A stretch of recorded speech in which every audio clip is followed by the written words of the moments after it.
All right, hello everyone, and peace of the Lord to all of you. Today, our topic is the proof of Allah existence. Um, the Muslims, they have tons of articles speaking about the existence of God. Now, for me as a Christian, I do not need somebody to prove to me the existence of God because I believe in God. The question is Allah really exist? And today we are going to do a little study together, and I will open my Skype so in case there is a Muslim he would like to call us and to be part of the conversation, he will be more than welcome.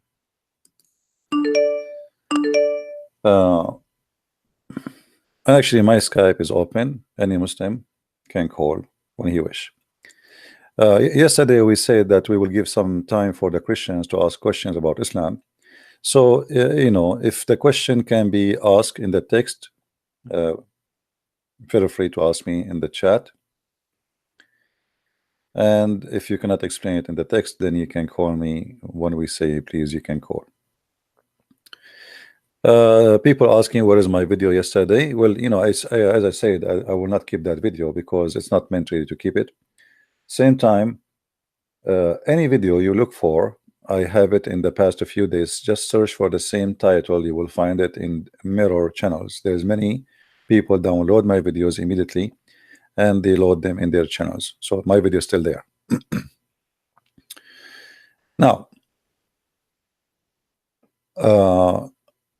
this article written by Nagahamana Ahmad Sharzi, look like Pakistani or something like that, or maybe even a Persian. In case of faith, there is no logical or scientific fact to be proven. You either believe or you don't. The whole purpose of faith is to be that strong in your conviction that you would need, or you would not need, logic or science. Now the funny is they are making an article to say the proof that Allah is exist, and then right away they say to you there's no proof. I mean, that's very smart. The article name is the proof that Allah is exist, and the article start by saying, well, there is no proof.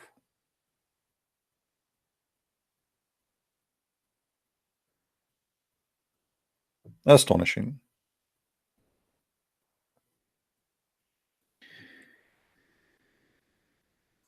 There is many instances in the Quran that talk about how God created the world, universe, etc. Well, the same verses in the Quran is enough to prove to us that Allah does not exist. And look what they say. And there are enough there is to make understanding that the man born in the 14th centuries would not have access these facts. So the Muslim, they claim that the Quran contain scientific knowledge which there's no way somebody who is exist in certain time he will know them, because at that time nobody knows. And then down they start saying to you things which is very funny and have nothing to do with Islam, and I don't know what this have to do with Islam. I remember sitting in my biology class as an undergrad, and I am listening to the professor explain how the cell exactly exists. The cell wall is made up of double biolipid layers consisting of molecule that has okay, and what does this have to do with Islam? Let us see. As although this is itself was not amazing enough, the walls have gates and the channels to operate, open, close, etc. Okay, and I particularly like Zakir Naik. I mean, what does have to do with those guys trying to prove to us that Allah is exist? And here he is trying to us how the organ inside the human being they function, and now he's saying, isn't it God amazing? Well, which God? Which God? Your God? Your God, he says the women have a sperm coming from their ribs. And that's not amazing, this is amusing. Your God, he says that women, if they come first, the baby will be a female. If a man come first, the baby will be a male. Your God, he said many stupid things. It cannot be from God. And right away they insert here Zakir Naik, like the proof of Allah is Zakir Naik now.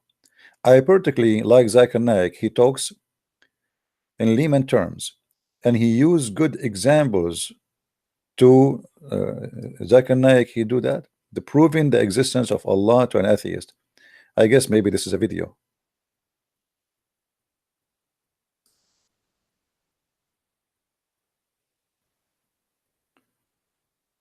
Logical to accept of God. You see, I was looking for somebody when I tried to prove to me that Allah is exist, not God is exist. We know that God is exist, but look like the Muslims, they cannot prove to us that their God is exist. So they try to play the game that God is exist, but this is not the question. Is Allah exist?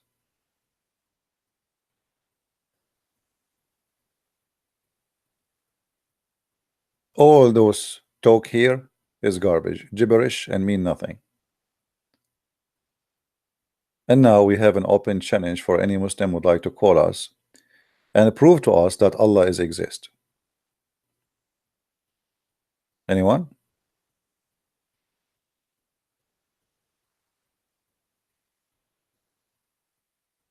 No, Yeshua is not a Jew. He is the God of the Jew. How you think that the Messiah is a Jew? Let me explain to you from the words of the Messiah. He is not a Palestinian. He is not a Jew. He is not from this earth. Isn't it Jesus says, I am from above? I mean, how you people, you claim to be Christian, but you do not know what the Bible says. If Jesus says, I am from above, my kingdom is not here, I am from above, so how you say he is a Jew? And how he can be a Jew? He is the king of the Jew. He is the God of the Jew. You guys are being funny. You are insulting Jesus. Have you ever heard of a God? He is a Jew. Our God is a Jew. He is the God of the Jew. People, they are silly. I mean, why people do not want to use their brain? Do we have a problem to use our brain? Isn't it Jesus said to the Jews, what do you say of the Christ? They said he is a son of David. He said to them, well, if he is a son of David, then how David call him God? Are we following? Are we following, people? No, he is offspring by birth, but he is not from the offspring of anyone. You see, Jesus just answered you, Nicole. Jesus answered you. He said to the Jews, well, if he is the son of David, then how David call him God? This is not my interpretation. This is a debate between the rabbis and the Messiah. Well, if he is, the Jews, they said he is son of David. So by birth, yes, he is by birth from, but all of us, we knew that he is not of anyone. Before Abraham, I am. His birth had nothing to do with his existence. Are we following? He exists before Abraham, before Israel, before David, before all of those. No, he is not just more the son of David. He is not. You see, by birth, he is a son of David. In the same time, he is not. The Bible is very clear. I am from above. Before Abraham, I am. Who is David? How he is exist before David, and then you say he is a son of David. By birth, yes, from Mary, and supposedly he have a parents, Mary and Joseph. So by birth, yes, he is from David, because the lineage of the blood of Mary goes all the way to David, but not him. for his existence have nothing to do with his birth. All right. You see here Jesus, when he said to the Jews, what do you say of the Messiah? Any Jew, anyone will be so proud to say son of David. I mean, son of David for the Jew is the biggest honor. All right. To say the son of David is the biggest honor ever for any Jew. This is why they say he is the Christ, is from David. It's like big honor. I mean, this is not Jesus. He did not say I agree with you. He said if he is, then how then David call him my Lord, Jehovah? Are you following? So don't insult the Messiah by making him equal to us. He is not. Or making him equal to David. He is not. David, he called him God, Lord. I hope I answer you. If you are not convinced, this is your choice. Right? But for sure, that is not really accurate to say literally he is a son of David. He is by birth, yes, but he is not from. You see, is Jesus a son of any sexual relationship? If he is, then he will be absolutely, he will be considered from. So when the Bible says that he is born of Mary, the daughter of etc., daughter of etc., this is by lineage. This is what the Jews to be consistent about who is he, where he is born, where he is, you know, like what his family. This is what the Jews do. But literally, he is the son of no man. Right? Now we go back to our topic.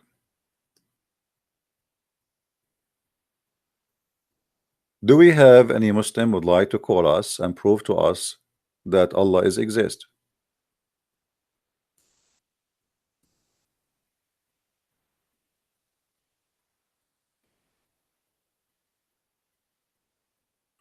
Anyone?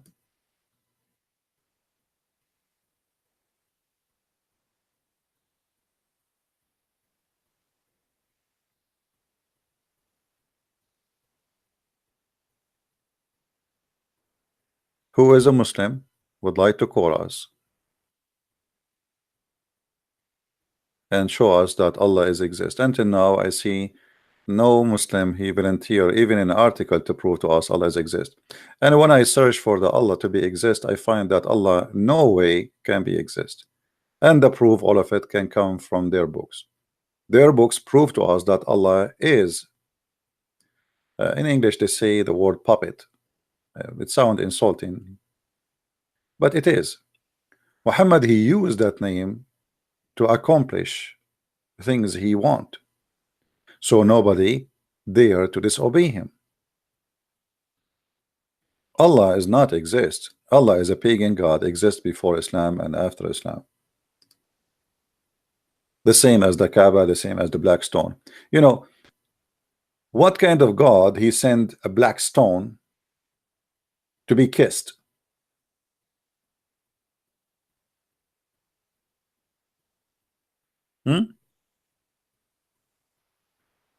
We have a God, Muslims, they call him Allah, which they don't even know where this name is coming from. They don't even know what the name mean, for this is a foreign word. They stole it from somebody else, as usual.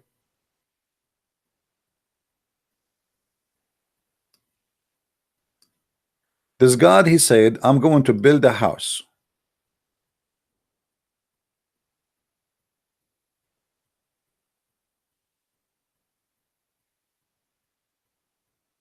And we will make a roof for it. Actually, the Muslims, they made a roof later. The Kaaba was for without roof for a long time. But when the other tribes they started throwing garbage inside the Kaaba to prove to there's many Kaaba, you know. Kaaba, there was 26 to 27 Kaaba in the Arabian Peninsula. And every tribe, they have a Kaaba for them. and it's a competition. It's like my mall, your mall. It's a marketplace. So what they do at night, they come and they throw garbage over the wall of the Kaaba, which have no roof. And then when the believers come second day, they find garbage, and then they say, "Oh, well, if this Kaaba have God who protected, how he allowed the garbage to get in?" And then they decide to make a roof for it.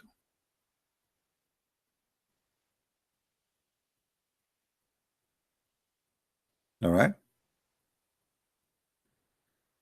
And then this God, he told his followers, you have to bow down around this Kaaba from every direction of the earth. Which additional proof that Allah cannot be exist? Because how somebody live in uh, in Australia, he can face the Kaaba direction, or Indonesia, or America, or even Europe. That can be possible if you are like not far really from Mecca, you know. That's possible. But the farther you go, the earth is not flat. And the Quran is very consistent of teaching that the Kaaba, oh sorry, the earth is a flat. And that is additional proof that Allah cannot be God. The God who do not know how the earth is shaped. You see, the Muslim, they lie. They say in the Bible it says that the earth is flat. That's a big fat lie. Why? They say the Bible says the four corners of the earth. This is a term of speech we used until now. When we say south and north, this does not even exist. This is a map we decide. We call this north, we call this south. It's not exist, not real. The same as four corners of the earth. This is a figure of speech about directions. The Bible says that the earth is like a globe.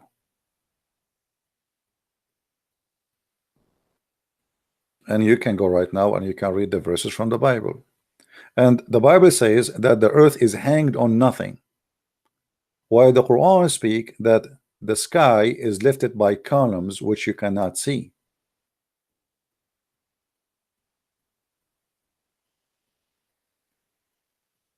All right. So the proof that Allah is not exist is very easy to accomplish. This is a man, his name is Muhammad, fabricating stories, claiming that this is coming from his God. His name is Allah, which is the God of the Arab before him, which is the God of the Middle Eastern before him. He is the moon God. And we explain many times that Allah is not even the accurate name of this God. The accurate name is the same as the following. Al, and then Lah. Al is an ancient word mean God. Lah is the name of the God. So God, Lah. As simple as that. The Muslim, they try to say this is a word diverted from Al-Ilah. You see, it might sound very close, but if you go and read carefully, you will see they are nothing to do with each other. Al-Ilah is just a word meaning God. Allah is a name. It's a word already have the word God, which is in the front of it, which is Al. You know what I mean? If the word Allah was a word meaning God, which means it's not a name, we can take that into consideration. But the word Al by itself is a God. So what? God? You know what I mean? If the word Al is a word meaning God, then that means that the word here is God. That's stupid. So Allah is the God La, and you can go right now and search for La, and you will find that this is the moon God. In the Kaaba, There's two corners, which is very important. One of them have the black stone there, and the other corner have or has different color of stones. They are kind of a brownish. They are a bunch of stones, not one stone. And this corner is called the Yemeni corner. The Yemeni corner. Why it's called Yemeni corner? The Muslim, they say it's facing Yemen. Okay, facing Yemen. Why it's facing Yemen? Why the Yemeni corner facing Yemen? What does that mean? The fact there's stones in that corner is brought from the temple of Makkah. Makkah. In the old language, if you remember, the Muslim, they say to us that the Quran was sent down in 7 letters. This is Makkah in Arabic, and this is Mecca.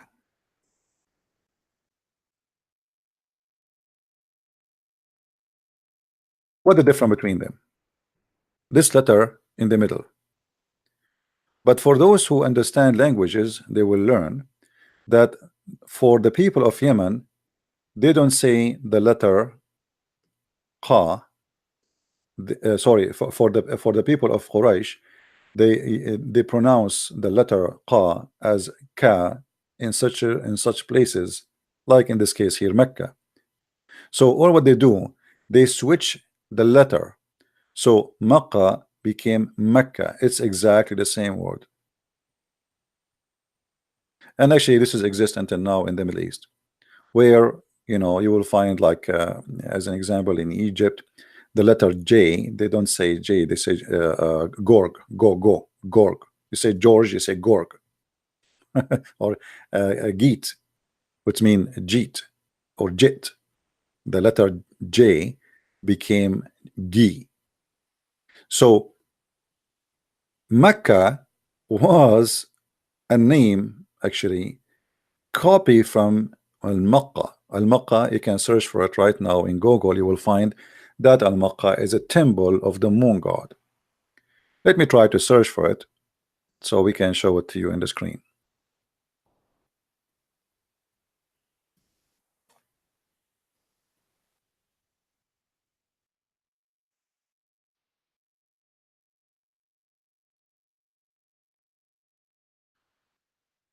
This is Al-Makkah temple.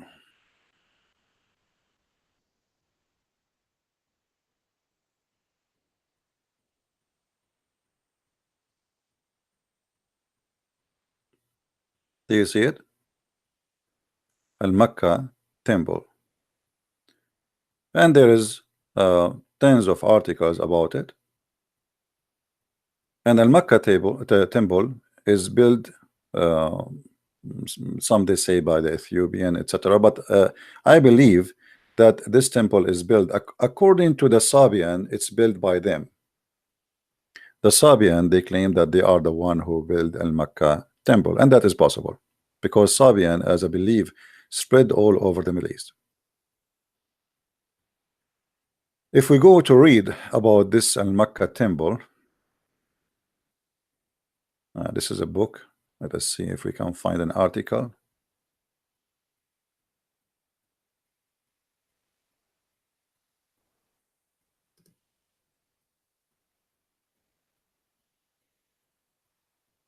All right. Now, for me, I don't believe in everything written here and there, but I mean, there is always a root for this.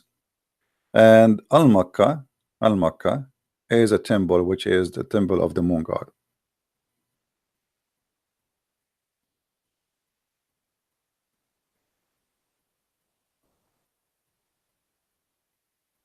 Do you see it? The moon temple.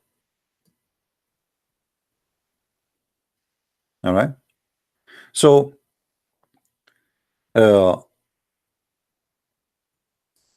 Mecca was an what they call it, a counterfeit of Al-Makkah. They brought, and let me search again for the Yemeni corner because we forgot to show you the Yemeni corner. Yemeni.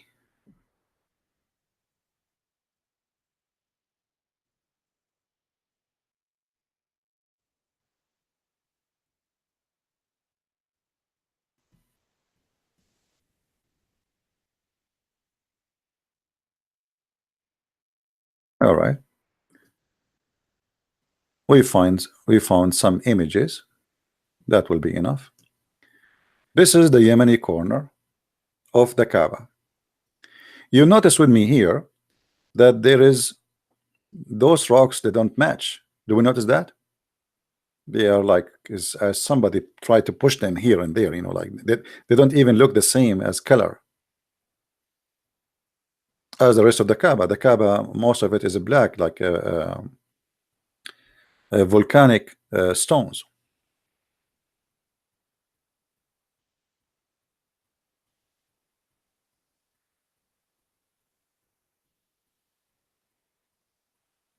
So you will notice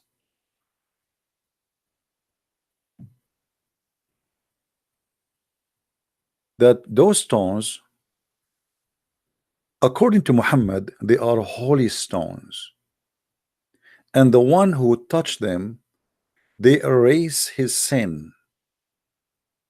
Now we understand that the Muslim, they try to say to us that Islam is not a pagan cult, and they fight badly for that. I mean, they want to try to prove to you that there's no way we are pagan and there's no way we are a cult.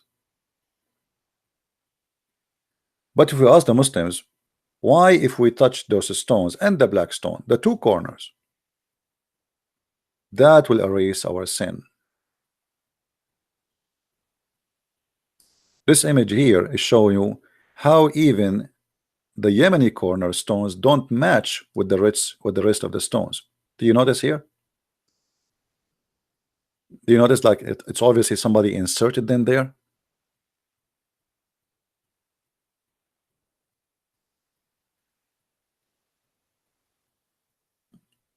Is it clear, guys, for you? It's like somebody he inserted those stones. They don't match with the rest. They don't belong there. Why? You see, until now there is a Christian churches. They build a church in the top of a tomb or a remain of a saint. It's very close idea. The Arab in Mecca, they wanted to give a reason for people to switch, not to go all the way to Mecca. Why you want to go to Al-Makkah, the temple in Yemen, to touch those stones? We will bring some of them to here, and we will put them for you here. And if you touch them, it erase your sin. So why you want to go all the way to Las Vegas if we can bring Las Vegas to you?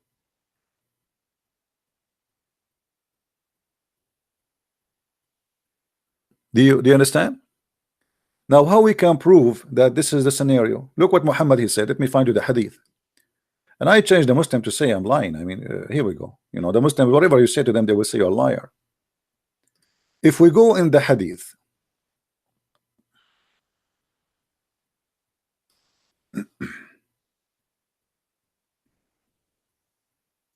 you will see Muhammad saying,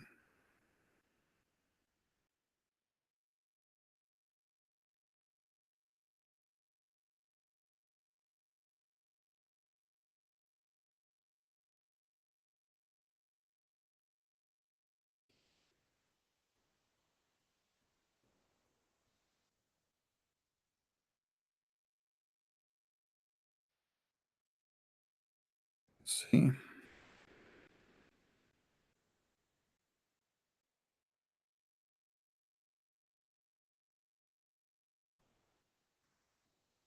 hmm.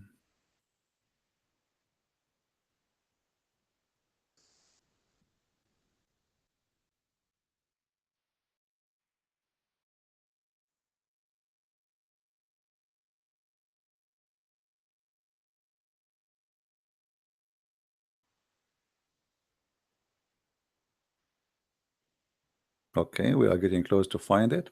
You see here, you see this hadith here. It says that the Prophet Ibn Abbas, he said, I never saw the Prophet touch places in his hand in any part of the Kaaba except the two corners, the black stone and the Yemeni corner.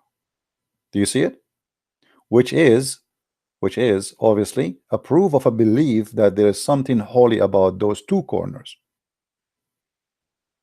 Look how many hadith. You see it? All of those speaking of the same.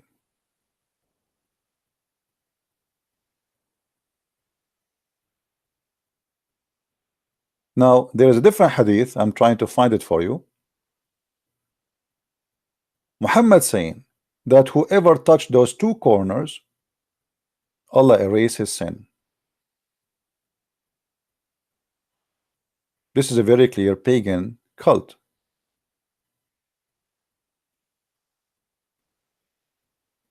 All those, so the Muslim, they cannot say to us this is weak. I mean, this is, look how many story reported. He touched them and he go around them.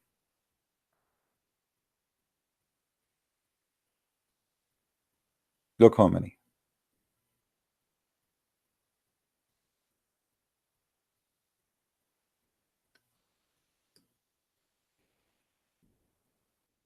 Now let's find the hadith about erasing the sin.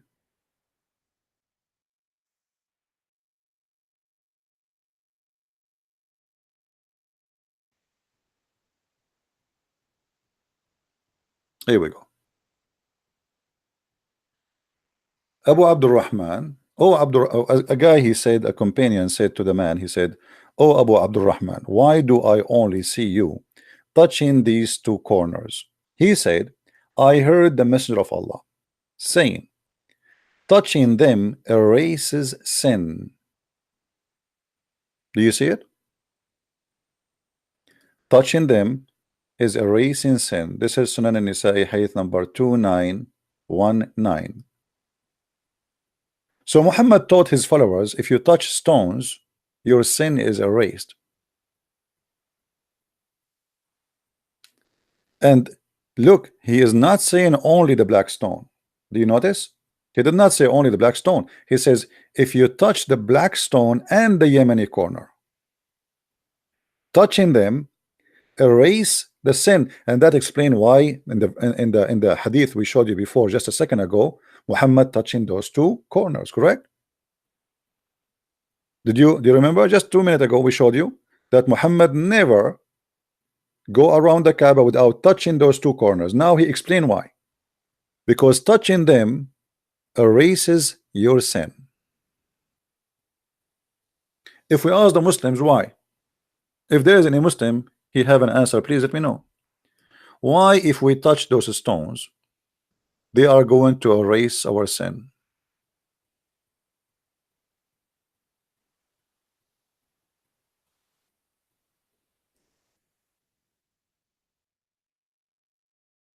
Any Muslim?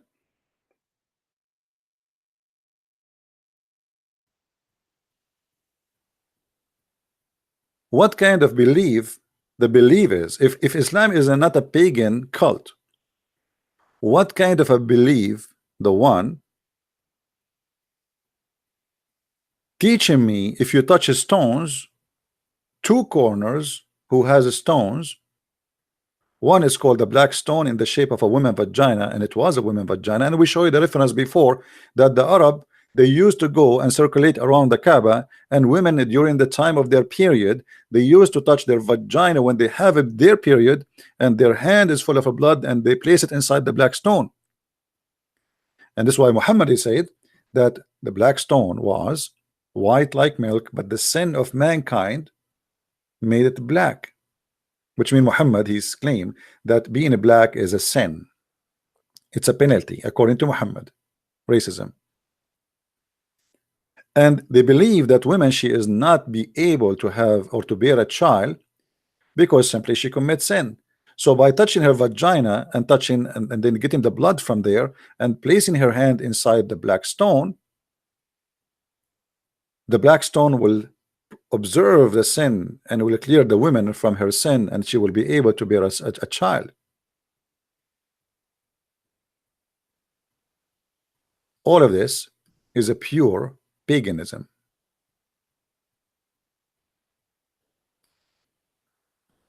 Nothing less, nothing more. And we challenge any Muslim to say it's not true.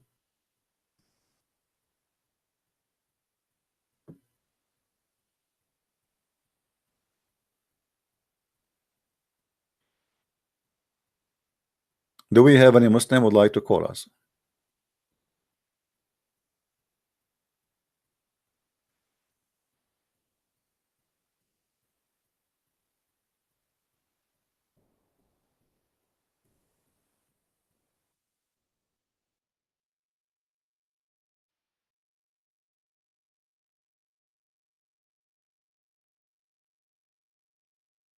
Any Abdul?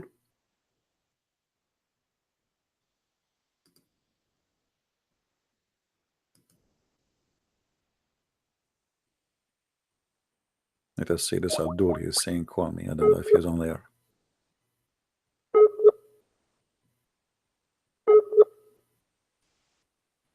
Look like he is not. If you are a Muslim and you have an answer, please feel free. This is a very clear proof that Islam is nothing but a stupid cult, believing in paganism and stones, holy stones. Holy stones. You do not need to be genius to find out and to figure out that somebody believe in holy stones. He must be a pagan person, a stone worshipper.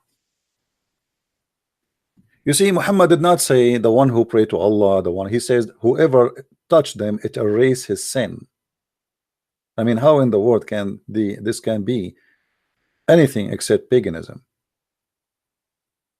And the same time we showed you how Muhammad never performed circulation around the Kaaba without touching those two corners, obviously because he is teaching the Muslims that this is how you can, you know, get your sin to be erased.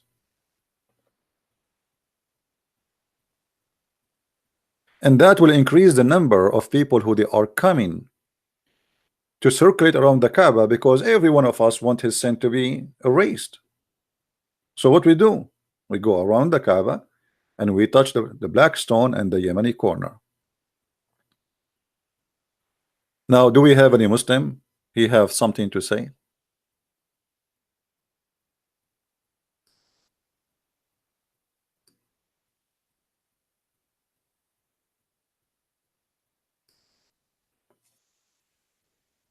Anyone?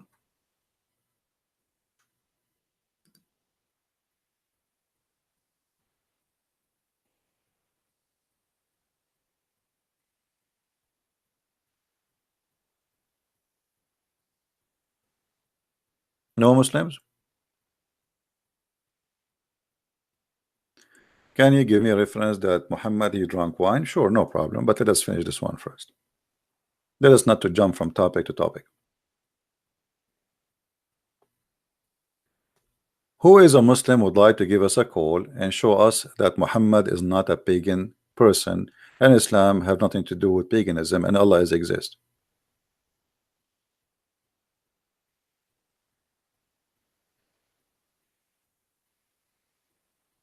Anyone?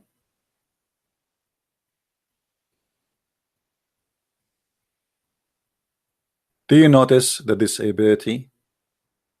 Do you notice the disbelief? Where is the aggressive Muslims who want to show us that we are wrong?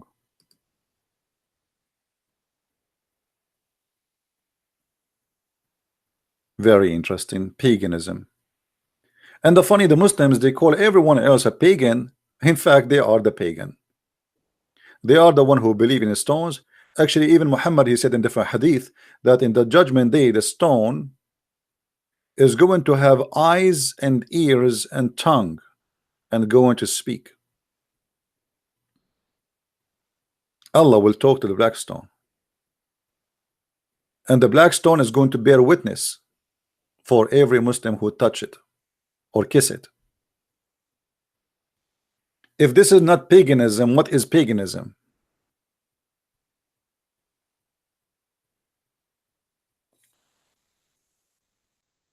Do we have any Abdul?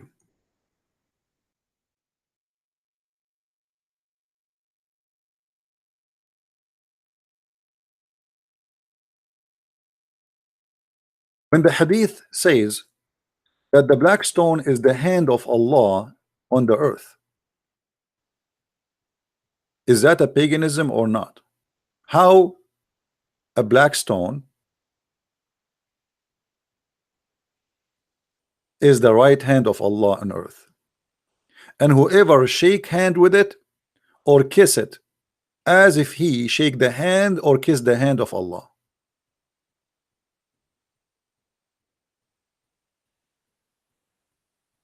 Are we making things up, Abdul? You know, there is something interesting. I don't understand what how to explain. Sometimes I search for things to show you, and then guess what I get? I get the reference in the CIA government website. I mean, that's interesting. I'm not joking.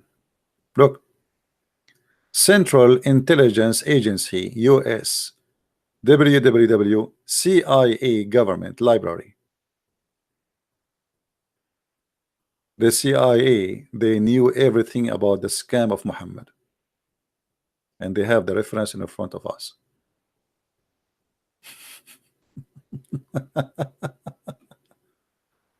Oh, okay.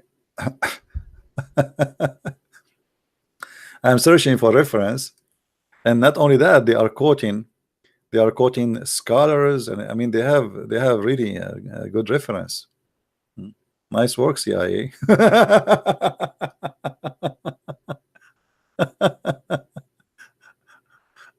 Oh boy, they should protect CP. I do not need any protection. I am protected by my Lord.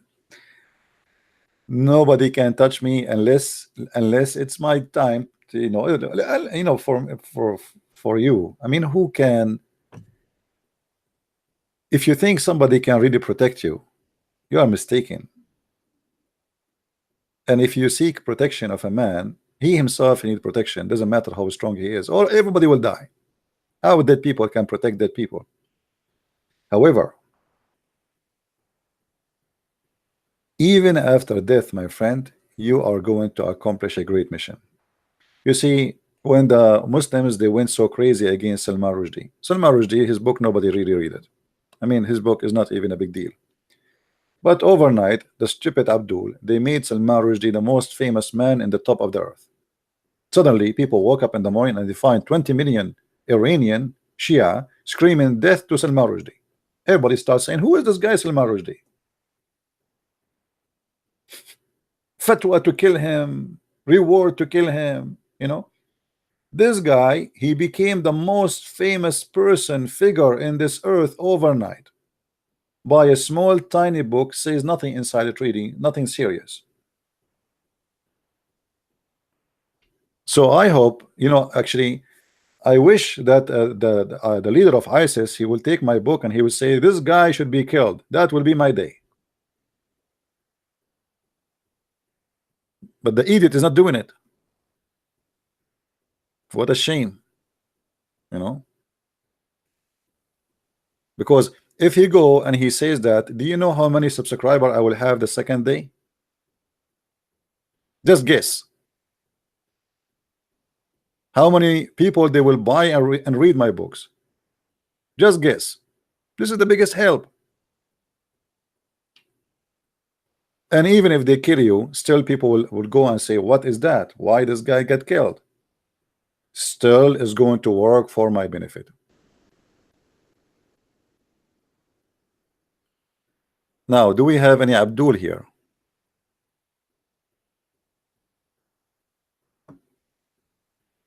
Anyone?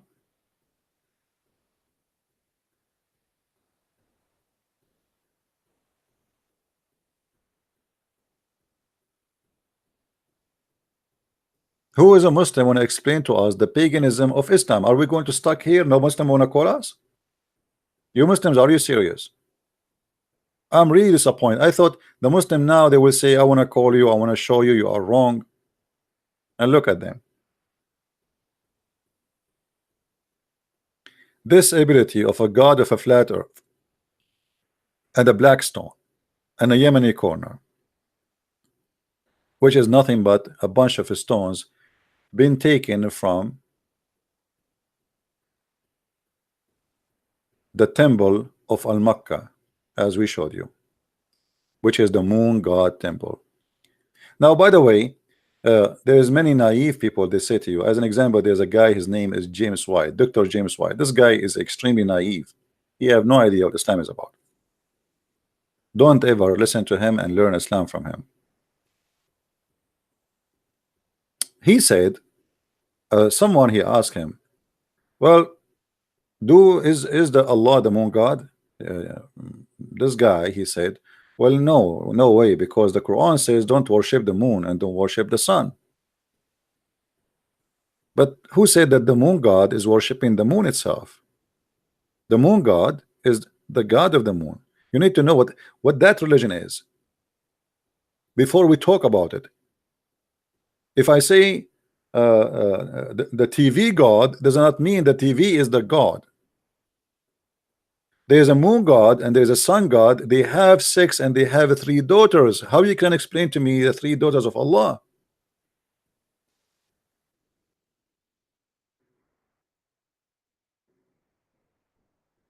Let us read together.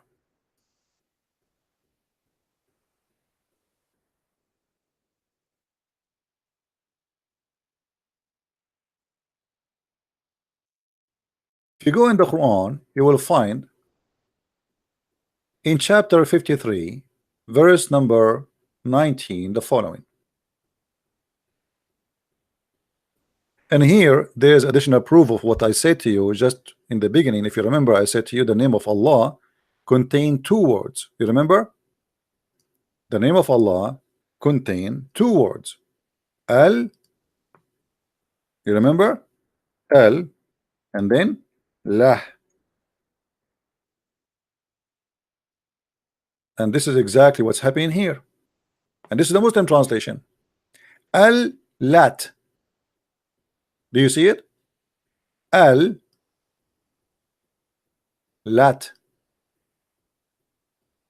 Al-Uzza. Who is the Lat and who is the Uzza? Those are goddess. They are goddess. The 3 daughters of Allah. And Manat. Manat present death. This is why it does not have al before it. So Allah have 3 daughters, Al-Lat, Al-Uzza, and Manat. And they are females. And Allah complaining why you are giving him females and you take for yourself males, which obviously clear evident that the one is talking here is somebody, he's an Arab, he have the mentality of an Arab man who he like to have male sons, not females. And he is saying to them, to the Arab, what? You give to Allah the females and for you the males? Which is a very silly, stupid statement. There is no way God he will speak in such a way. I mean, your objection is about for you they give you the female. This is the objection. I mean, this is funny. And not only that, this is a proof. You see, the Muslim, they say to you that Islam gave women her right. Before Islam, women don't have right. But as you see, the Arab, they even worship females before Islam. How the Arab before Islam discriminate females, but yet they are their goddess?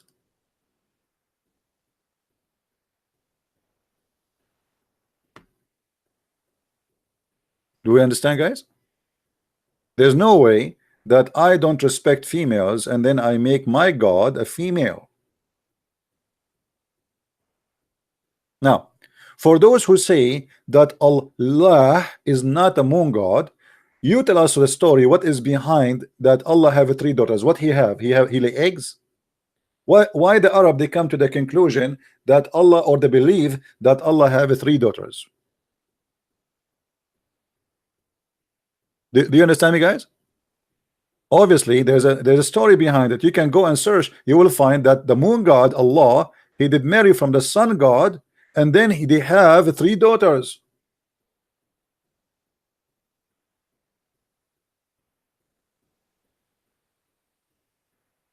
So when somebody says to you, like James White, no way the Muslim they believe in the moon god. Yes, today, yes, today they don't believe in the moon god, but this is the origin of the religion. If you ask a Muslim, he will say to you, no, we don't believe in the moon god. But this is how it is today. But Allah is a name of God, which is the moon god. And the Muslims, as usual, they are the last one to know. And actually, Muslims today are disconnected with Islam. They have no idea what Islam is about.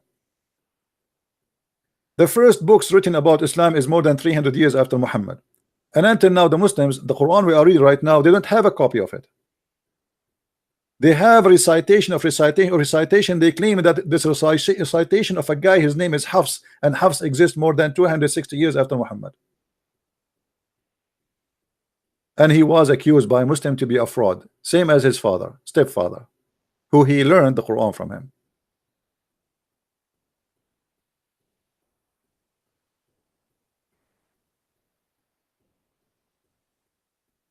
Do we have any Muslim here? You have anything to say?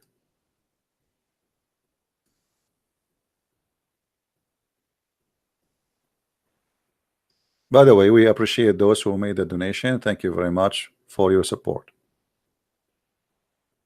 And now I can take a flight and visit the black stone and touch them, and that will erase my sin by the help of those who they are helping us. Let me go and search for a ticket, because I have a lot of sin I want to erase and I don't know what to do. But finally, now we can fly to the Kaaba, buy a ticket, and we are going. I will turn on my phone and I will show you myself erasing my sin life.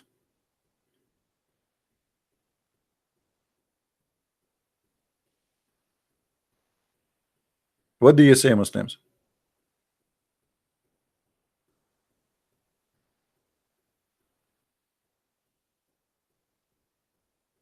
Brother Sittar, today we have a very approved that Christian prince finally is going to convert to Islam. He bought a ticket to go to Mecca, and because he is full of sin, he decided to go to Mecca so he can touch the black stone, and he's going to touch the Yemeni corner. And brother, after the Christian prince, after all what he did, after he touched the stone, immediately his sin is going to be erased. Amazing, brother. This is the miracle of Allah. A brother, hold on, I'm calling Christian prince, brother. Teredin.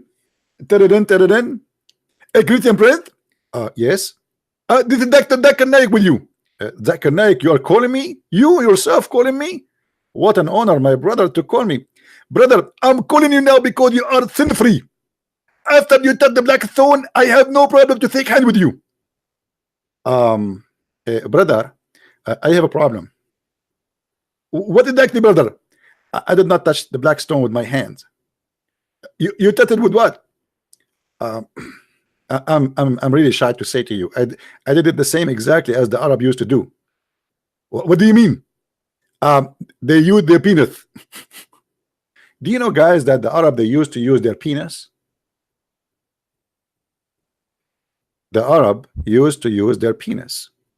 The female, she touched the black stone with her vagina, and then the guy, the male, the husband, he go after her, his turn, and he put his penis in the black stone.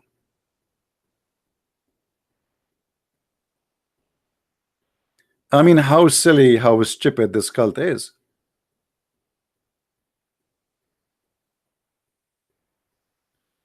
And actually, this is why some they say, but I cannot really verify, that the origin of the word Hajj is not Hajj, it's Hak.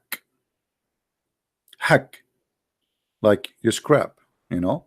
So what they do Hak to the black stone. Let me type it, Hak.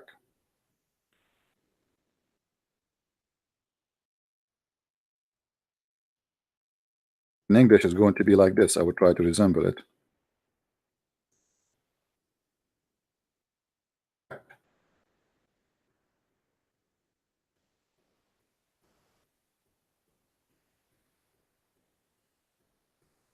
Because we said to you before, I mean, the reason for this method, the woman, she is not able to have babies, and now she want to get fertilized. The black stone is the fertility stone. This is why it's made in the shape of a vagina. Like, did you ask yourself why the black stone in that shape? What is the secret behind that? I mean, there is millions of shapes we can have for this black stone. Why the black stone have that shape?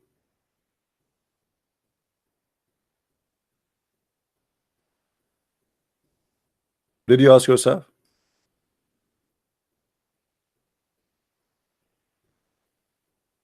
There's a reason. Everything have a reason. They did not just come to this shape from nothing, right? What is the reason for that stone to look like this? You tell me.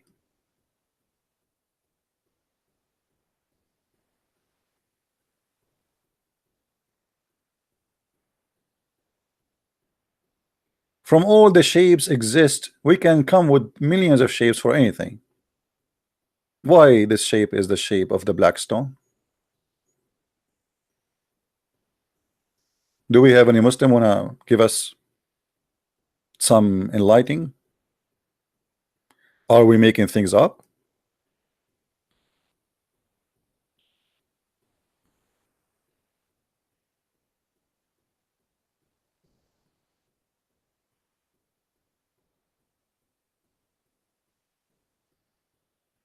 Until now, zero Muslim even try to call me. Very sensitive topic, and Muslims would love to avoid such a thing. This is why, by the way, the Muslims, they love to debate you about the Bible, about Jesus, in order to avoid speaking about their cult, their paganism. And in case you do not know, the black stone is not even exist. What they have there is resembling of the stone. What they have inside the stone is little tiny stones left over of what they claim to be used to be a black stone. They have 8 little tiny pieces, and every week they do maintenance for the black stone. Let me see if I can show you some pictures.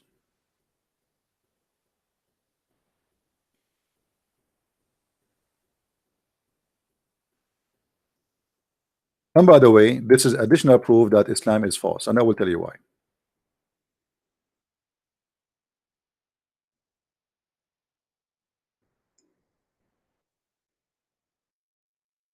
Do you see it, guys? Do you see the guy is fixing the black stone with the melting machine? Is the picture clear for you or no? This is a Pakistani guy. They brought him from Pakistan. He always keep maintaining the walks around the little tiny stones. Do you see him?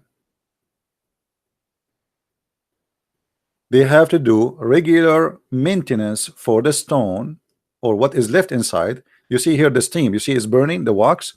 So what they have a very special kind of wax which will make it impossible for somebody to unblock those little tiny rocks, which is they are 8 little tiny one, and I will show you a clear picture of them. And every week they have to maintain it, otherwise those rocks, people, they can steal them. And now here we need to ask a question. If Allah is the one who sent the black stone, how come he cannot preserve the black stone? And now we have only little tiny rocks, and now we need to do maintenance every week for them. You know what I mean, guys? If Allah is the one who sent those stones, and they are going to be there until judgment day, okay, now these stones are gone. They became little tiny stones, and they're getting smaller and smaller. People kissing them, people licking them, you know, every day. And in order to preserve them, we cover them by wax, so people will not really, they will see them, they will see the stone, but they think they are touching, but in the top there is wax, to preserve the stones from being stolen and from being, you know, disappear, because if you touch a stone every day, and there's thousands of people touching it every day, you can imagine what will happen after 20 years. So if this is a holy stone, Allah sent the stone, why Allah need to do maintenance? Can't Allah preserve the stone? Is that a good logic, guys? Is that a good question? If this is stone sent by Allah, why man he need to preserve the stone? And now the stone is gone. Actually, there's no stone.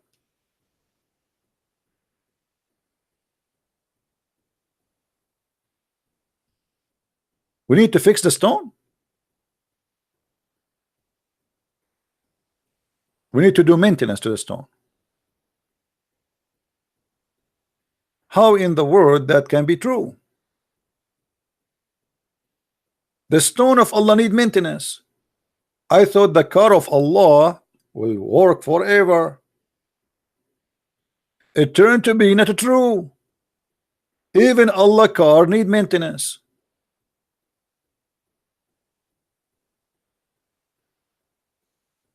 And this is a very clear additional evidence that the black stone is a lie. I don't know if you can see with me here in this picture.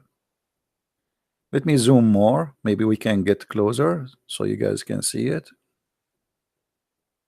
I will try to highlight for you the stones just to show you how silly this cult is. There's no stones. Guys, do you see is it clear from your side? Let me highlight for you where the stones are located, and you will see right away there's no stones left. Little tiny rocks. I will make it in white so you can notice with me. This is one rock, little tiny rock. I don't know if you can see it. Do you see it? And this is one, and this is one, and this is one. You can tell right away that the inside is like a dirty, ugly wax. I mean, do you see how it looked like the inside? Like and you notice that the wax itself is in the color of a dirty blood. Do you notice with me? It's like a clot of a blood.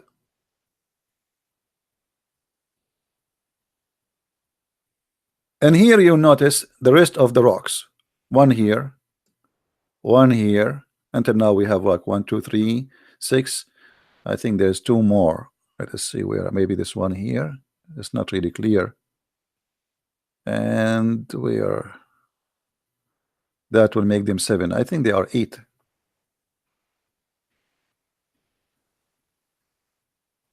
So there's no stone. There's no black stone.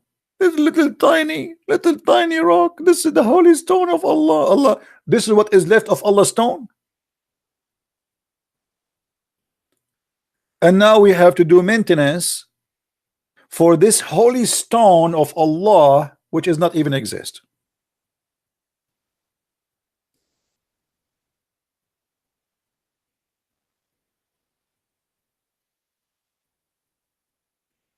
I am sure many of you now are going to convert to Islam immediately. I mean, look at this. What are you talking about, man? This must be the true belief. And then you see a poor African or white man converting to Islam because they told him Islam is the only way, brother. Allah is the only God, brother. Islam is not a pagan religion, brother. When nothing in Islam is true. It is the most stupid cult ever you can imagine. And here I am here to challenge anyone who he can even try to prove to me that Islam is exist as a religion, or Allah is exist as God. And Islam is not a pagan cult carried from the Arab before Islam, and the Arab they carried it from the Aramaic before the Arab.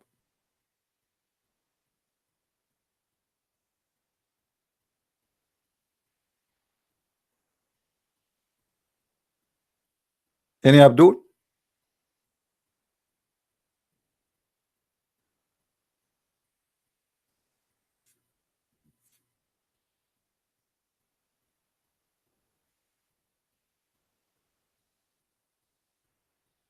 You can call me if you are a Christian, if you are a Muslim, want to speak about this topic, or any topic you want. If you are a Muslim and you can prove to us Islam to be exist, no problem, call us, please feel free. Oh, hold on, I found here a more clear. Guys, look, do you see the rocks? This is more close shot. Do you see the rocks? This is 2 rocks here, 3 rocks, 4 rocks. Let me show you. Do you see them? Very tiny. They are zooming in. Look, and you know they don't even. I mean, they are not even black, and they don't even match in the color. Look at this. This one doesn't look like this one. This one look like this one, and there's one here.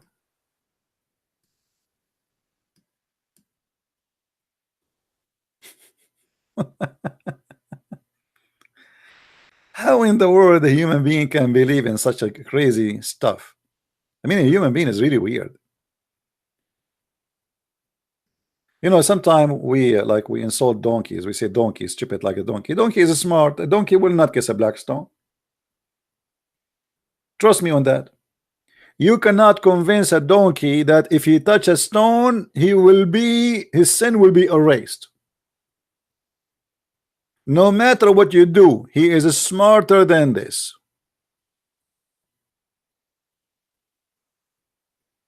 Here they are preparing the tools so they can fix and maintain the black stone.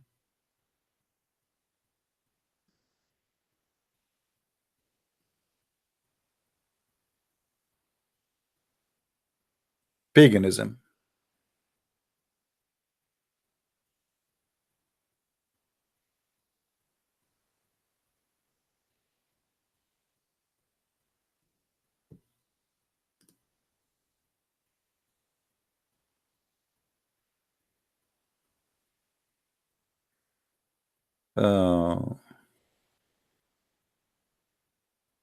Somebody saying to me,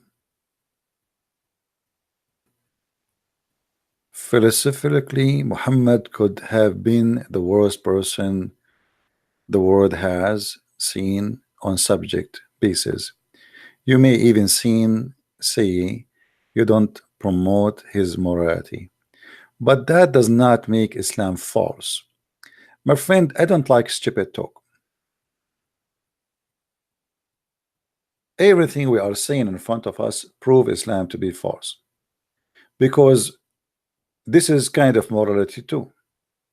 It is morality not to lie and claim that touching stones will erase your sin, in the same time proving that Muhammad is a pagan person. So don't tell me what is a strong argument, what is not.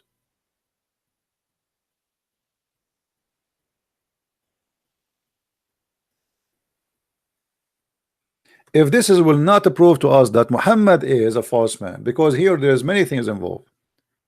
Moral, because where is the moral if I touch a stone and that erase my sin? What I did exactly? I mean, this is silly. So we can get someone, he raped 1,000 child, and then he go around the Kaaba and he touches stones, and then that erases sin. That is against morality. Number 2, against justice. Number 3, it's a pagan. So don't tell me what is right to say what's wrong. One of the funny things about some Christians, they try always to school you about how to do or to say, but they themselves, they will not do anything.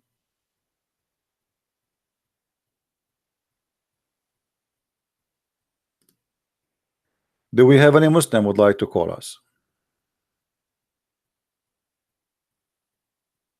Don't text me if you are a Christian now, please.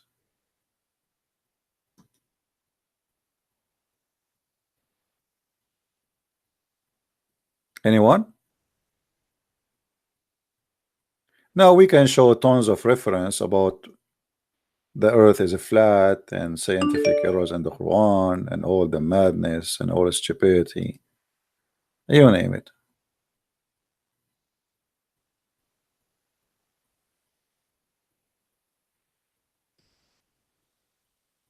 Before you call me, you have to ask for permission, otherwise I will block you.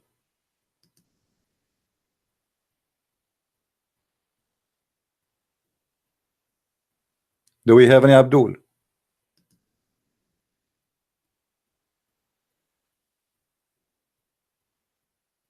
Can Christian Prince speak in tongues? Maybe this guy is trying to be funny and silly. Do I have to?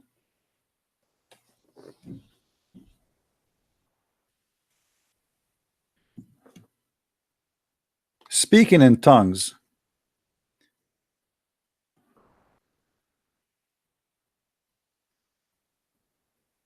is it necessarily for me to be Christian to speak in tongues, or you are an idiot, or you are a certified one?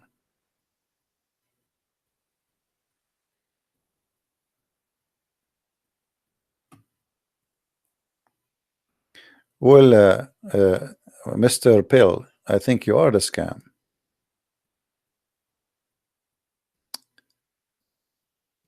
Are you? Are you a guy who believe in kissing stones will save you from sin? Who is a Muslim would like to call us?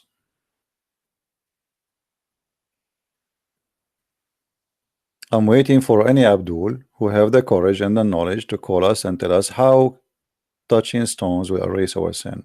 Very simple.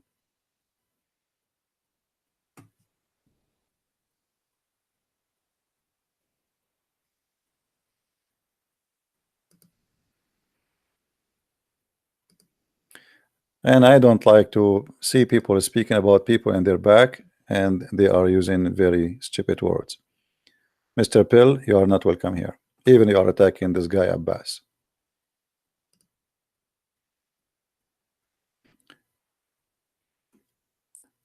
Do we have any Muslim here?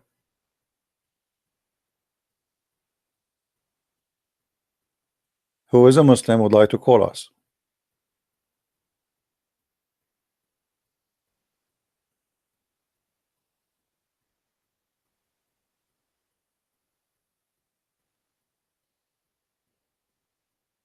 As you see, the Muslims obviously they have to agree that this is a cult, and there's no way that somebody believe in touching stones will erase your sin. He can be a prophet or the one so-called God. That's not true belief. Cannot be true belief. Stupid, it's silly, it's dummy, it doesn't make sense, and there's no. I mean, what I did exactly to deserve to be my sin to be erased? Just touching a stone? That's it?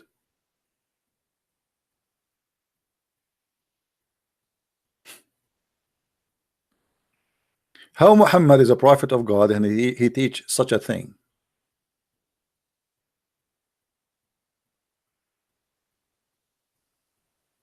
How someone he claimed that he is a person, so why you pray to Allah? Live sick until you are 70, 80, and before you die, go around the Kaaba, touch the stones, and that's it. Your son is erased, my friend. That's so beautiful.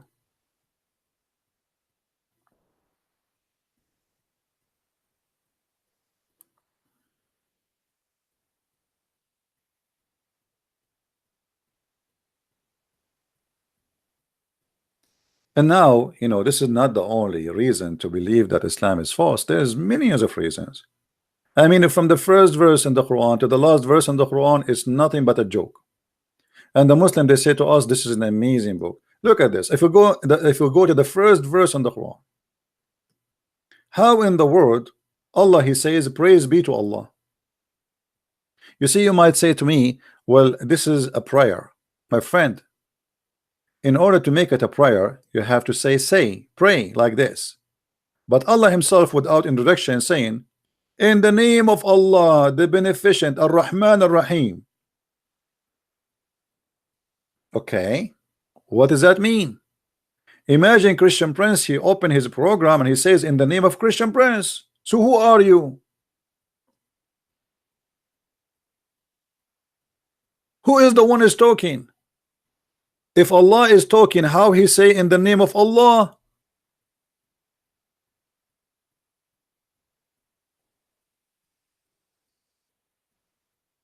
brother Antetar, we are going to introduce to you brother Dakar Naik.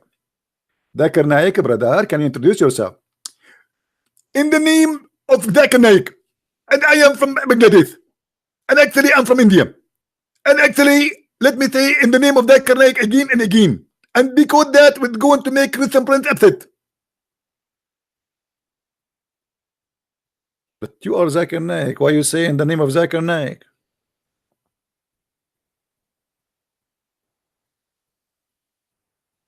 And then Allah, he says, praise be to Allah.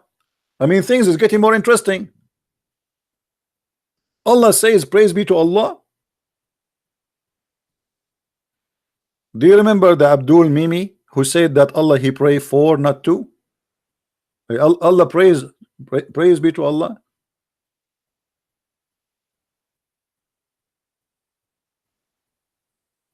And by the way, it's not really praise, you know, it can be that the word here is alhamdu, which means thanks to Allah.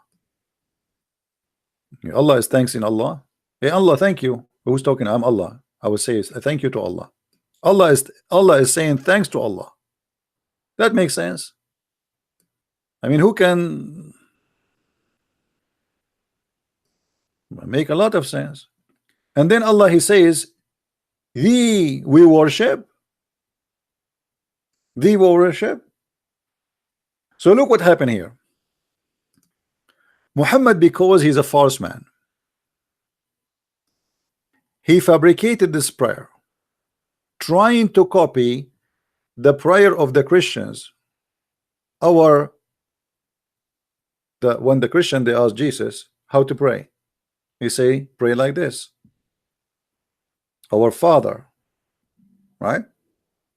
So Muhammad he needed a prayer equal to the Christian prayer. Okay, they have a prayer, it's called our Father, what we will do.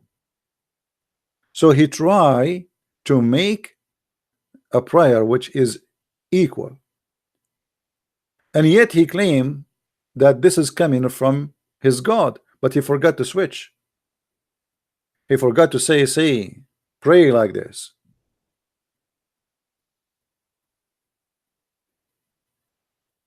Same time, if I am a person praying to Allah, how I say in the name of Allah? Guys, just think with me a little bit deep. How I am as a man, I can say in the name of Allah. In order to say in the name of Allah, I have to be somebody at least hired by Allah, represent Allah, correct? Like if a soldier he says, he come to you and he says in the name of the king, he is saying what? In the name of the authority which is given to me by the king, I can do this, right? So how you as a Muslim you say in the name of Allah? What does that mean? It's silly. What is the name of Allah? What does that mean? People, are you following with me, or my idea isn't clear? When I say in the name of Allah, what does that mean? This is stupid. What does that mean? Somebody tell me, what does that mean? In the name of Allah, what does that mean? Somebody took too much hashish. In the name of Allah, what? Are you going to arrest somebody? Are you going to do something? No. So what do you mean in the name of Allah? If this is a prayer, how you say in the name of Allah? What does that mean? This is silly. I pray to Allah by saying to him in the name of Allah. I never heard of a madness hashish like this before.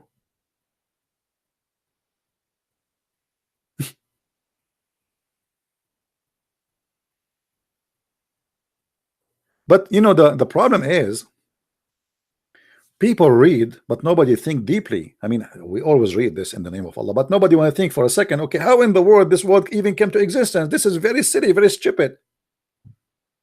What do you mean you are saying in the name of Allah? In the name of Allah, what? To say in the name of Allah, I have to say something after it. I will do. As an example, in the name of Allah, I will, arrest you. In the name of Allah, I will judge you. In the name of Allah, but in the name of Allah, Ar-Rahman Ar-Rahim, and then you say, Praise be to Allah. That's silly. That's stupid. So you notice here that the first 3 verses in this chapter, they are useless and they mean nothing.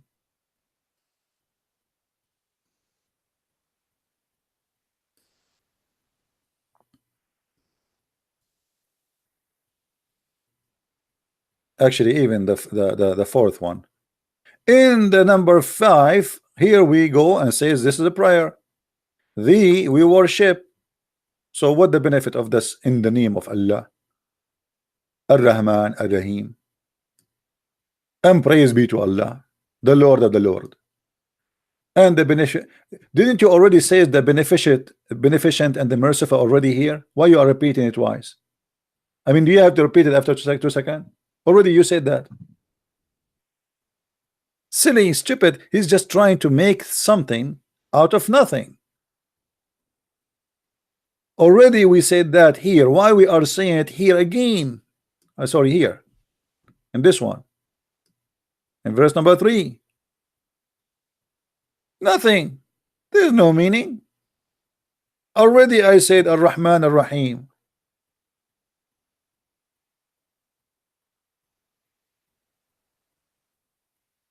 So as you see, every single statement in this Quran is a joke. Especially if you start reading carefully and analyzing. And then look, show us the straight path. This is not really a clear translation. What as-sirat? As-sirat is a bridge where the Muslims will pass through hell, go into heaven. When they are walking in this bridge, let us use some art to explain to you this bridge.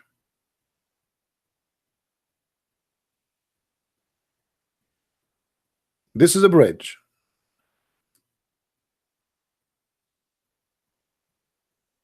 And here we have heaven. We will type the word H. Heaven. People, they start walking in this bridge. And people, they will walk in the top of it, but not all of them, they will be able to walk without their feet coming down from the bridge.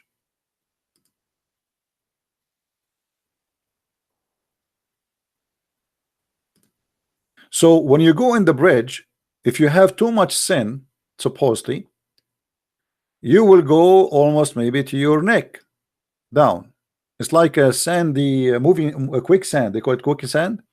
So your head will be here, and then your body will be down, and this is the hellfire. A person who have less sin, his let us say his ass will be in the hellfire from here, in the hellfire, and then his top of his body is up on the bridge. A person who have less sin, which means he did jihad and he killed some Christians and Jews, his feet will be in the top of the heaven bridge, and he will not go, all of him, but his feet will be still in fire.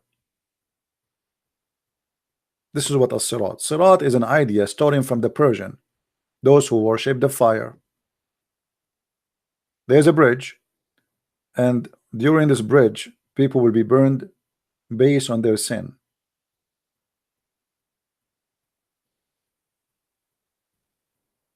The Quran says, وَمَا مِنْكُمُ إِلَّا وَارِدُهَا. Not a single of you, but he will enter hell, which is a contradiction for the bridge idea.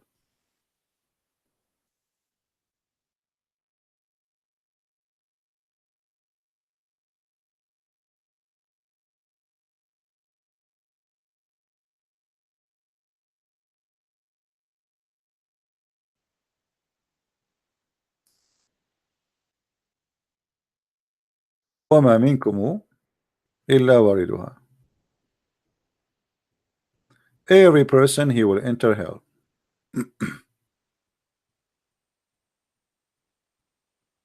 which means not even a single person, he will not go there. Why?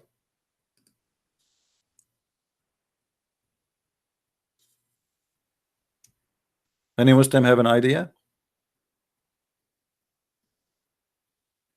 And by the way, this is not even a choice to accept or not. You will go to hell, guaranteed. And this is in Quran, it says, and this is a hukman maqdiya, which means this is a destiny.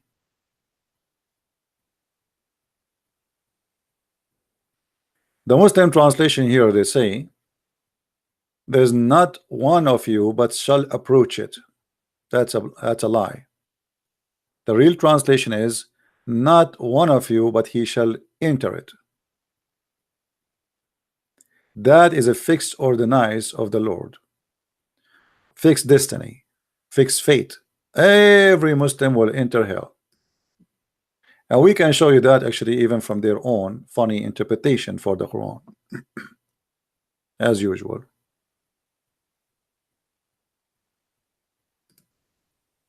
Chapter 19, verse number 71, as you see.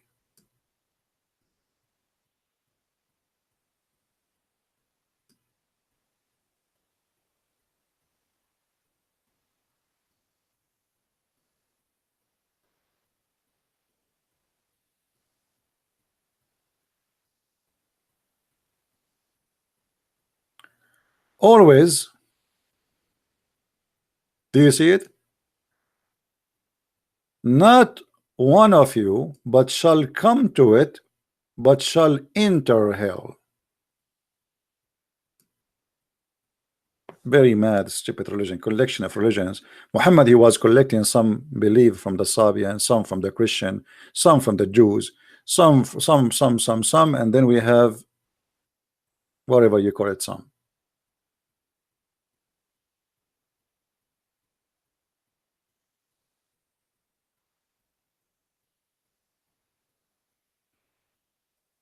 Do we have any Muslim would not say something to us?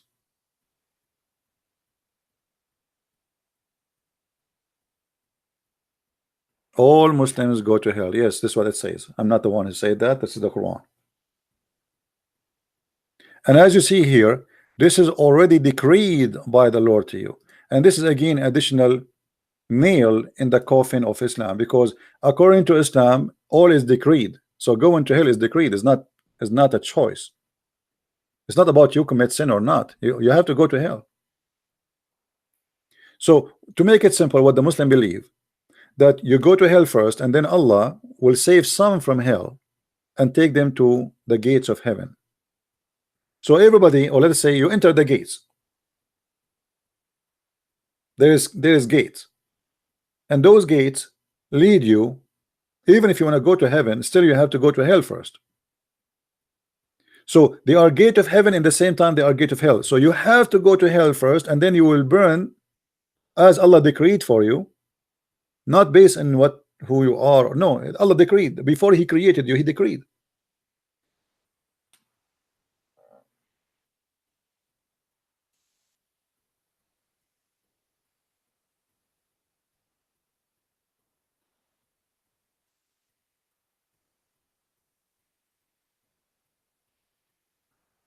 Do we have any Muslim?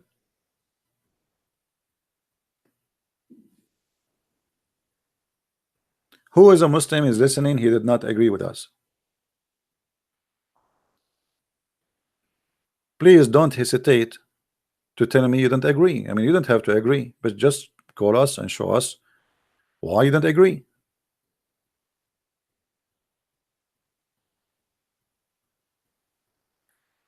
If we go and take any chapter in the Quran, any chapter,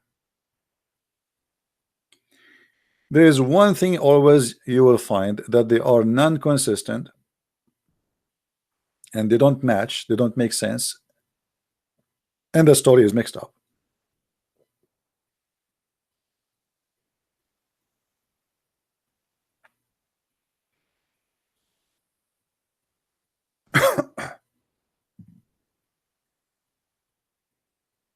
Read and love. Remember in the book Idris.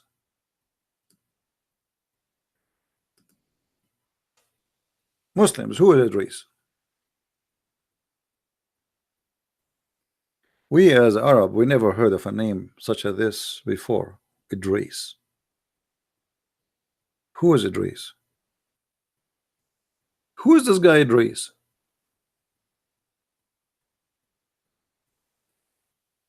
Any Muslim have an idea? And we raised him to high station. What does that mean? Is that Elijah? Idris? Who is this Idris? Didn't know. A book of madness, stupidity, mystery. I mean, have you ever heard of a God suddenly in the middle of nowhere? Look, the verses before have nothing to do with this. Suddenly he says, and remember Idris. Okay, who is Idris? Shouldn't you say to us first, Idris, who is Idris, where he live, what language he speak?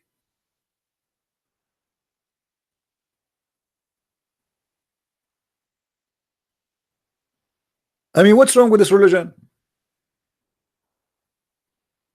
How somebody is reading this book now is going to understood who is Idris? How we can understand based in the Quran who is this guy, who is Idris, and what do you mean we raised him to a high station? Shouldn't you tell us the story from the beginning?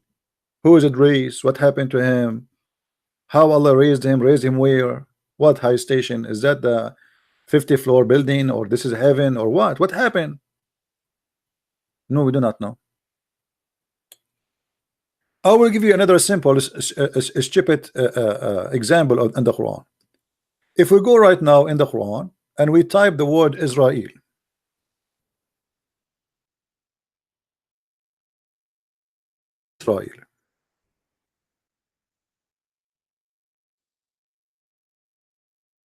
and then we ask any Muslim, okay, all those verses in the Quran keep saying Israel, Israel, Israel, Israel, Israel, Israel, Israel. Okay, who is Israel?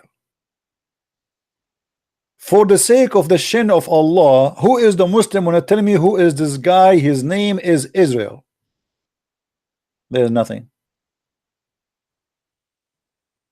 Nowhere in the Quran it says who is this guy, who is his name is Israel. All food was made lawful to the children of Israel. By the way, you know, there we go, children of Israel, except what Israel forbid himself. Okay, forbid himself. He's a guy. Okay, who is he? Allah have time to tell us that what kind of falafel Israel he eat. Israel, he like falafel, he like hummus, but Allah will not tell us who is Israel and how his name became Israel. Who is this guy Israel? Who is his father? Where he's coming from? Which country? Which language he speak? Nothing. All what Allah care, that all food was lawful for the children of Israel except what Israel he made unlawful for him. This is the important now. Okay, shouldn't you tell us who is this guy? If you go a few verses down, you will see another poo-poo. What is the name of Mecca? They say to you Mecca. Okay, hold on. So what is that here? What is Becca? Who is Becca? Where is Becca coming from? Where we can find the city of Becca? It turned to be that Mecca is the same as Becca.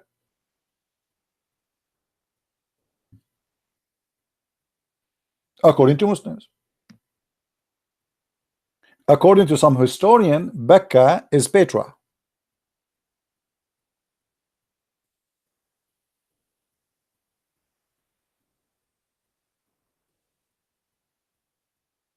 You know Petra? The stone city?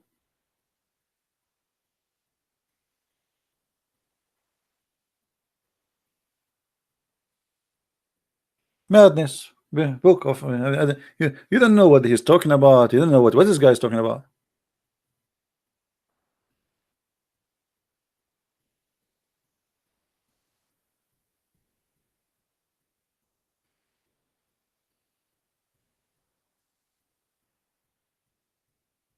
If you go just a few verses before, I can find you a proof that the Christian prince was in Mecca.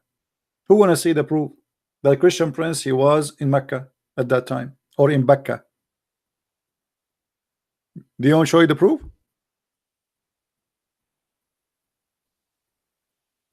Go a few verses. Look at this. Christian prince is doing his work there.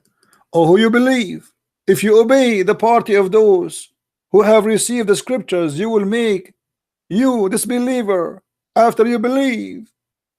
Muhammad complained that many of those who claim to be Christian Muslims, they left Islam because they spoke to Christian prince. How do you disbelieve when it ye into him Allah revelation recited? I mean, look at this debate. Refute them about why they decide not to believe. You say to them, how you disbelieve in Muhammad he received revelation? I mean, this is an answer. Debate them about why they decide to leave. And they spoke to Christian prince. Christian prince, he got you busted. Oh, who you believe, observe your duty to Allah with righteousness and right observation, and so you do not die and save it. What is that? The Christians, obviously, they were very painful for Muhammad. They are making Muslims leave Islam in his time.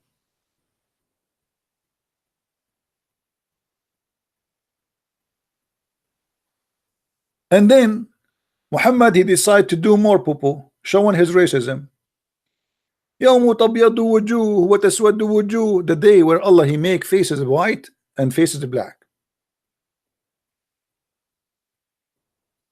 Why Allah want to make people white and black?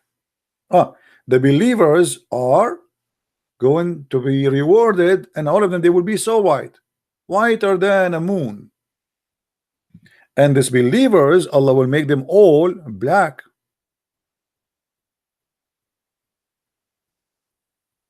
Do you see it?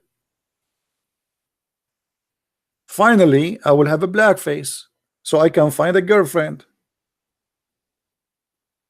I mean, each time you talk to a girl, you say to her, do you have a boyfriend? She say, are you black? I say no. She say, take care. So finally, Allah will punish me and he will make me black. This is my wish. I want to be black. What's wrong with being black? Why in Islam, if you are a black, you are bad? What do you mean Allah is going to make our faces white and black? And by the way, if you go and read the interpretation, you will see it says clearly that there's a beast, his name is a Jassasa, will come with the stick of Moses and the ring of Solomon. By the way, I have both. I have the stick of Moses, the ring of Solomon. So if any of you want to change his color, come to me. I charge you. I mean, this God, Allah, is funny. He changed the color by a ring of Solomon and stick of Moses.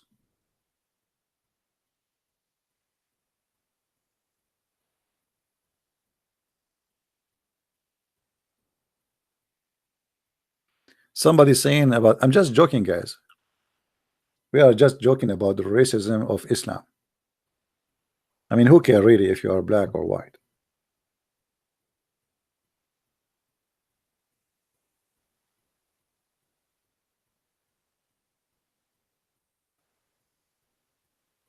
Hello? Any Muslim can tell us what's happening?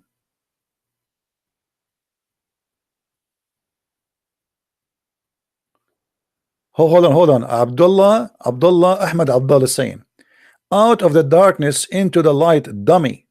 Abdullah, why you are lying, Abdullah? Okay, Abdullah, I challenge you to call me Abdullah, brother, and you show me that this is what the Quran meant. What do you think, guys?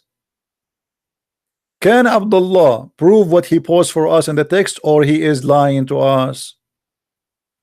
Abdullah, I offer you, my friend, to call me and to show me that what you said is really what the Quran meant. And not only that, I challenge you that I will show you that this is about physically transforming the color of the skin. Guys, do you think Abdullah he have the courage to call me and get me busted? What do you say, Abdullah?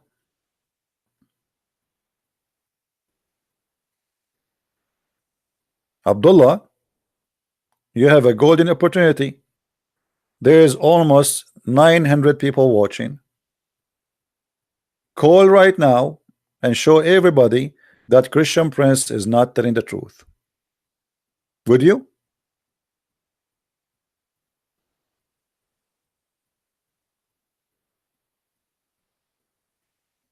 Hello?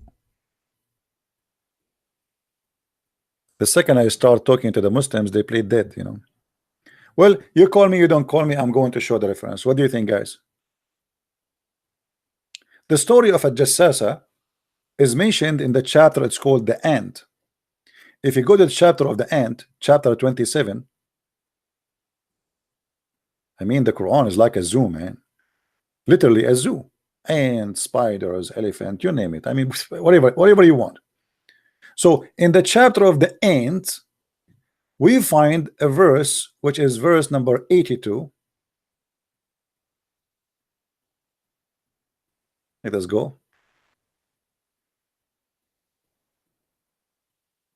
It says, and this is the Muslim translation. Remember, this is not my translation. Please forgive me, please. If you don't like the translation, please don't kill me, please. Please don't kill me. Please don't go. Don't go. And when the word is fulfilled concerning them, we shall bring forth a beast.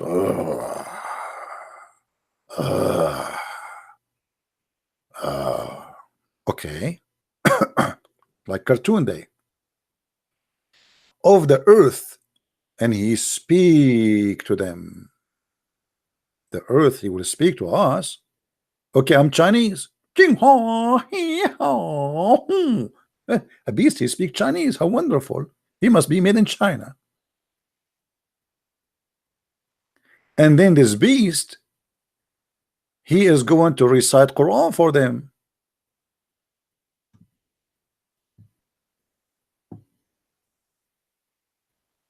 Because those people, they don't believe in Allah. So Allah now, he will send you a beast. He will say, Bismillahirrahmanirrahim. Unbelievable. Now, if we go and try to understand this chapter, let us go and examine the biggest scammer in history, Ibn Kathir. Chapter 27, verse number 82. I mean, this thing, I click on it, it doesn't give me a chance to. Okay, here we go. All right.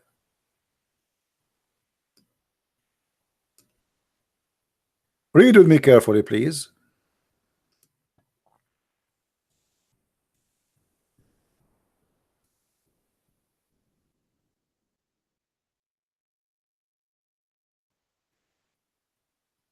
Do you see it, my friend?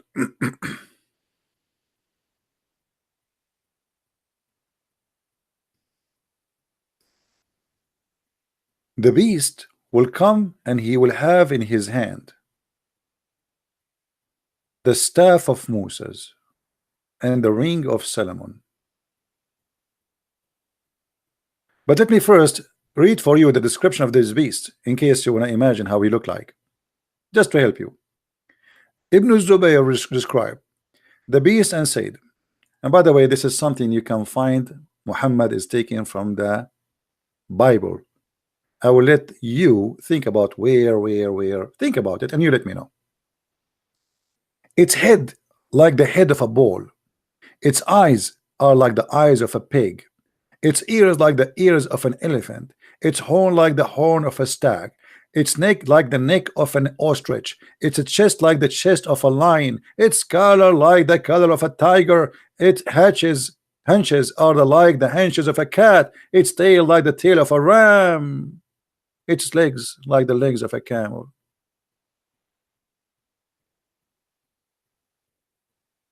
Between each pair of his joints is the distance of a 12 cubit. It will bring with it the staff of Moses and the ring of Suleiman. By the way, I have good news for you. This beast will not bring anything because I got those things from eBay. I bought them already. So now this beast is looking for them. He do not know that they are stealing from him, and I bought a stolen property. Report me, please. Please report me. Please don't go. Don't go. Please don't go. So now this beast, he is coming and he have the staff of Moses and the ring of Solomon. Look at this, man. He have all the power, control the black magic in the earth. The ring of Solomon. Did you watch the movie that called The Lord of the Ring? That is the ring. And then there will be no believer left without making a white spot on his face, which will spread until all his face is shining white as a result. Do you remember the Abdul? He says to us, this is about coming, which means metaphorical, coming from darkness to light. He said that, right? It turned to be that Abdullah is a liar. Are you there, Abdullah? Abdullah, why you did lie? You said this is metaphorical.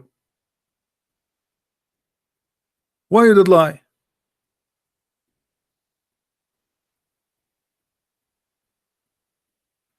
So in the judgment day, the beast will come to me, and he will hit me with the ring of Solomon in my nose. And Christian Prince, he will have a big nose, like, oh man, am I bleeding? You hit me in my nose?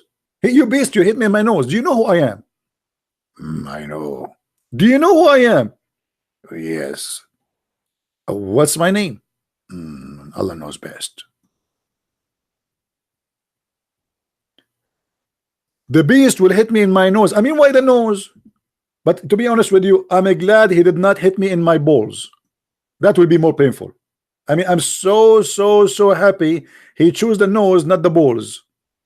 I mean, imagine he hit you there. Like, hello. And then after he hit your nose, a white spot will be in your nose. It's like a pimple. Very cute. You look like a bear. And then the white spot increase, and you became all your body shining white. Actually, I can work as a flashlight for people if you have a need, like you lose electricity if you live in the Middle East or something. And then he will do the same to the disbeliever, and there will be no disbeliever left without making a black spot on his face, which will spread until his face is black as a result. And then, guys, we go in the market.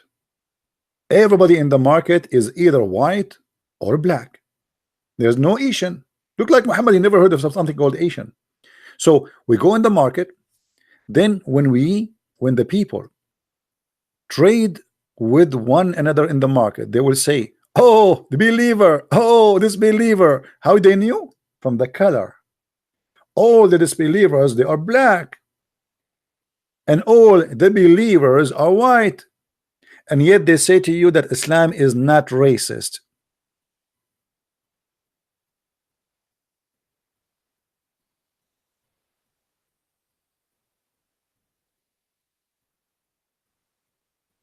Islam is not racist.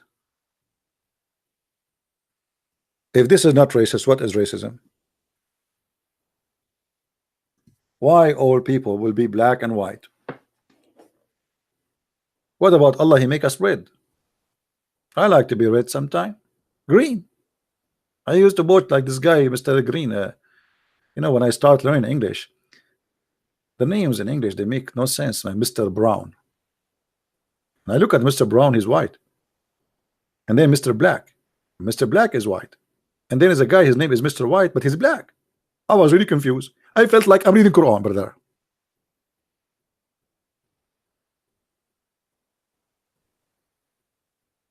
Do we have any Abdul?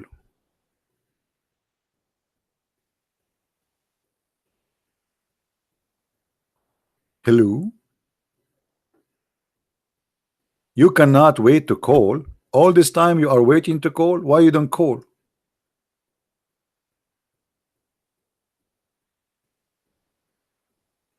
Hello?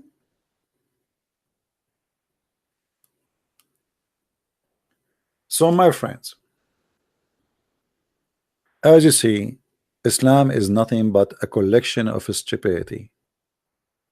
How many of you agree that Islam is stupid? Give me one. If you think Islam is smart, give me two. If you think Islam is stupid, give me one. If you think Islam, sorry, if you think Islam, it's my fault. It's my fault, sorry.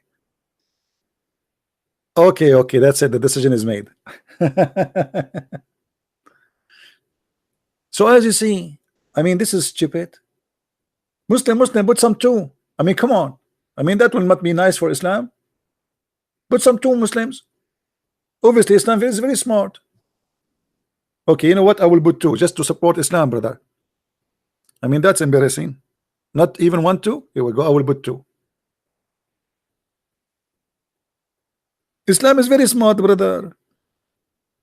Allah is the first God who discovered the whitening machine and the blacking machine. And look how easy the plastic surgery. He hit you by a ring.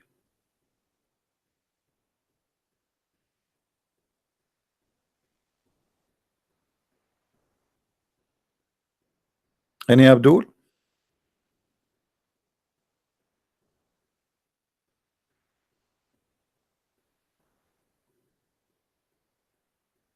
Guys, do you be honest? Do you enjoy the program of the guy you call him a Christian Prince? Are you enjoying his program?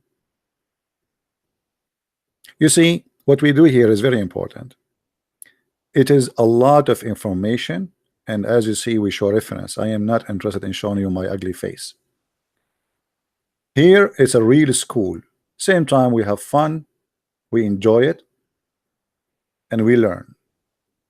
And there's no way Abdul will come to you tomorrow and you cannot get him busted. If you watch my videos only for maybe 10 days or 20 days, you became as if you are a scholar.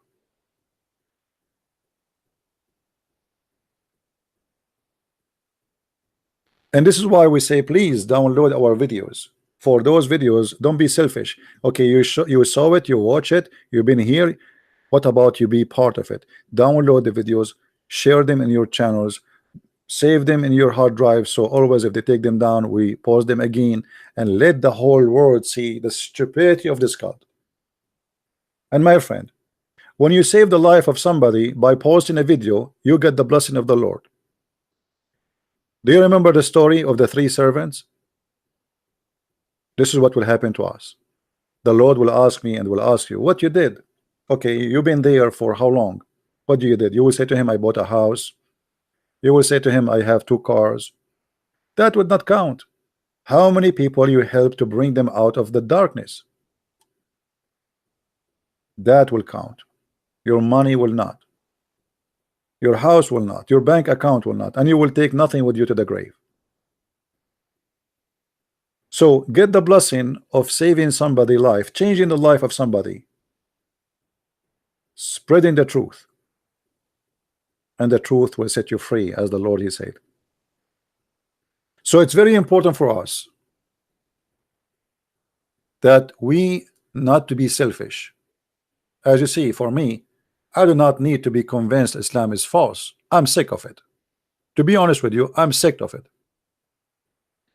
But I do it because I need to be sure that time will come, and when I go, somebody he earned a lot of knowledge and he can replace me.